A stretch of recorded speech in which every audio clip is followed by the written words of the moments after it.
5/7/2019. 5/7/2019. காலை 10:29. 10:29 AM அம்மா. ஆமாங்க, ஆமாம். பிறந்த இடம்? சேலம். சேலம். ராசி நட்சத்திரம் லக்னம் சொல்லுங்க.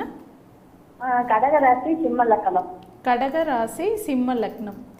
என்ன நட்சத்திரம்மா? ஆயில்ய நட்சத்திரம். ஆயில்ய நட்சத்திரம். என்ன கேள்வி கேட்கணும்? அவன் எப்படி படிப்பான்? நல்லா நல்லா பேசுவானா? புரிஞ்சுக்குவானா? அம்மா தம்பிக்கு அருமையான ஜாதகம்மா. வணக்கம் குருஜி. நல்லா இருப்பீங்கம்மா. தீர்க்க சுமங்கலியா தீர்க்க ஆயுளோட ஆரோக்கியமா நல்லா இருப்பீங்கம்மா. அம்மா அருமையான பேரன் ஜாதகமா. உங்க பேரனாம்மா? ஐயா கொஞ்ச நாள் அவன் பேசாமே இருந்தான். சரி. அப்புறம் இப்போ கொஞ்சம் பேசுறான், ஆனா புரிஞ்சுக்க மாட்டேங்கிறான். 2ஆம் இடத்தை சனி பார்க்குது. 2ஆம் அதிபதி கொஞ்சம் 12ஆம் இடத்துல மறைஞ்சு நீச்சனோட ஒளி இழந்த இவரோட இருக்கிறார். ஆனால் பேச்செல்லாம் வருமா? பேச்செல்லாம் கண்டிப்பாக வரும். 10 வயசில் வரும். ஏன்னா இது வரைக்கும் 6 வயசு 7 வயசு ஆகுது. 3 வருஷம் அஷ்டம சனி, 10 வருஷமாக ஒரு 10 வருஷத்திற்கு புதன் தசை நடக்குது. பேச்சு நிச்சயமாக வருமா? ஏமா ஆயுள்லாம் நல்லதாம்மா இருக்குது. 8ஆம் இடத்தை குரு பார்க்கிறார். 8ஆம் இடத்தை சுபர். என்னம்மா? கேது தசை குருவின் வீட்டில் சனியோட சுக்கரனோட சூரியனோட இருக்கிறனால ஆயுள் பிரச்சனைகள் இல்லை. உண்மையை சொல்லப்போனால் 10 வருஷம் வரைக்கும் சுமாராக இருக்கும். இவங்க அம்மாவுக்கு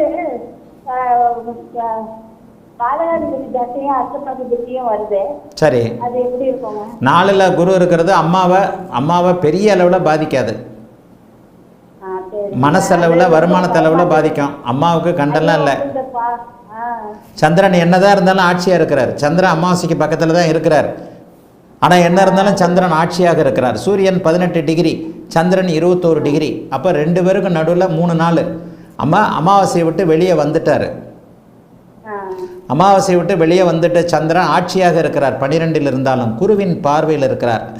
4ஆம் அதிபதியும் சந்திரனும் செவ்வாயும் 4ஆம் அதிபதியும் சந்திரனும் குருவின் பார்வையில் இருக்க 4ஆம் இடத்துல குருவோட தொடர்பு இருக்கு. தாய்க்கு கண்டம் போன்ற அமைப்புகள் நிச்சயமாக இல்லை. அதனால் தனிச்ச குருவாக இருந்தால் என்னம்மா? ஏம்மா ஜோசியத்தில் இருக்கிற நிறைய விஷயங்களில் தப்புமா. தனிச்ச குரு என்ன பண்ணுவார்? நல்ல பலனை செய்ய மாட்டாரா? கெடுப்பாரா? அப்படி யாரோ ஒரு ஆள் சொல்லிட்டு போயிட்டாருமா. ஐயோ தனிச்ச குருவாக இருந்தால் என்னம்மா சொல்லுங்களேம்மா பதில். தனிச்ச குருவாக இருந்தால் என்ன? அப்படி வர. ஓஹோ, காரகோ பவனாஸ்தி 4ஆம் இடத்துல இவருக்கு இருக்கோ குருவுக்கு இருக்கோ. ஏம்மா இந்த தனிச்ச குரு இதெல்லாம் ஜோசியமே கிடையாதும்மா. தனிச்ச குரு தாயை பாதிப்பார் அப்படிலாம் கிடையவே கிடையாதும்மா. குரு பாபத்துவமாக இருந்தால் தாயை பாதிப்பார். இந்த இடத்துல எந்த விதத்திலையும் அவர் பாபத்துவமாக இல்லை. 4ஆம் காரகனாகிய சந்திரன், 4ஆம் வீட்டின் காரகனாகிய சந்திரன் அமாவாசையை விட்டு விலகி 3ஆம் இடத்தில் ஆட்சி பலத்தில் 3 நாள் கழித்து ஆட்சி பலத்தில் உட்கார்ந்து குருவின் பார்வையில் இருக்கிறது. 4ஆம் அதிபதியாகிய செவ்வாய் நீச்சனாக இருந்தாலும் அவர் இங்கே நீச்ச பங்கத்தை பெற்றிருப்பது என்பது பெரிய அமைப்பு. 2வது கேது சனி கூட சேர்ந்து 5ஆம் இடத்துல தான் இருக்கிறார். 4ஆம் இடத்துல இல்லையே. தனிச்ச குருவுக்கும் 4ஆம் இடத்திற்கும் என்னம்மா சம்பந்தம்? குரு திசையே இந்த பையனுக்கு 80 வயசில் தானம்மா வருது. என்னம்மா மொட்டத்தலைக்கும் முழங்காலுக்கும் முடிச்சு போடுறீங்க? அமாவாசைக்கு அப்துல் காதருக்கும் கணக்கு போடுறீங்க. தனிச்ச குரு தாயை பாதிப்பார்னாலும் எப்போ பாதிப்பார்? ரொம்ப நாளாவே அவங்க அம்மாவுக்கு பாதிக்குமோ என்னவோன்னு ரொம்ப பயமா இருந்தது. பாட்டிக்கு தான் பாதிக்கும். உங்க டைமு உங்க ஜாதகம் அதெல்லாம் அம்மாவை பாதிக்காதம்மா. என்னம்மா இது ஜோசியம் சொல்றதுல ஒரு லாஜிக் வேணும்மா. சரி, 4ஆம் இடத்துல இருக்கிற தனிச்ச குரு அம்மாவை பாதிப்பாருன்னு ஒரு லாஜிக் ஒரு வாதத்திற்கு வைத்துக்கிட்டாலும் குருதசை எப்போ வருது? இந்த பையனுக்கு குருதசை 80 வயசில் வருமே. 4ஆம் இடத்துல இருக்கிற தனித்த குரு தாயை பாதிப்பார்ன்றது இந்த மாதிரி போகிற போக்கில் நானும் ஜோசியர் தான், எங்கள் ஆத்துக்காரன் கச்சேரி போகிற போக்கில் சொல்லிட்டு போன எத்தனையோ வடிகட்டுனதில் இதுவும் ஒன்று. அதனால் அந்த தனிச்ச குரு 4ஆம் இடத்தை பாதிப்பார் கிதிப்பார்லாம் வேண்டாம். அம்மாவை குறிக்கக்கூடிய சந்திரன் வலுவாக இருக்கிறார். அம்மாவை குறிக்கக்கூடிய ஸ்தான கிரகமான 4ஆம் இடத்த கிரகமான செவ்வாய் நீச்சபங்க ராஜயோக அமைப்பில் குருவின் பார்வையில் இருக்கிறாரு. அம்மாலாம் நல்லா இருப்பாங்க. அடுத்து வரக்கூடியது கேதசை. இந்த பையனுக்கு தான் 10 வயசு வரைக்குமே கொஞ்சம் பேச்சு கீச்சு அமைப்புகளில் 2ஆம் இடத்தை சனி பார்க்கறதுனாலையும் சந்திரனே காரகனே 12ஆம் இடத்துல மறைஞ்சிருக்கிறதுனாலையும் நடக்கக்கூடிய அமைப்புகள் உண்டு. கேது திசை நல்லா இருக்கும். சுக்கிர திசையும் ஓரளவுக்கு வலுவான ஒரு நல்ல அமைப்பில் தான் இருக்கும். ஆகவே கவலைப்பட வேண்டாமா. இந்த பையனுக்கு 10 வயசு என்னம்மா? நல்லா படிப்பானா? ஓரளவுக்கு படிப்பாருமா.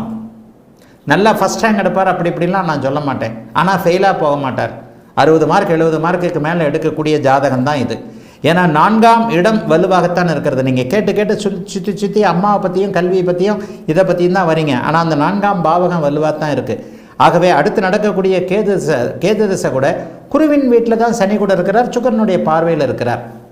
படிப்பு அமைப்புகள் 50-60% நீங்க எவ்வளவு மார்க் கொடுக்குறீங்க? இந்த ஜாதகத்துக்கு நான் ஒரு 55 மார்க் 60 மார்க் தாராளமாக கொடுப்பேம்மா.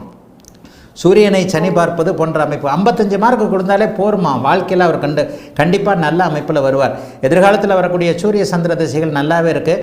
ஆகவே இந்த குழந்தை 10 வயதிற்கு பிறகு நன்றாக இருக்கும். வாழ்த்துக்கள்மா, நல்லா இருப்பீங்கம்மா.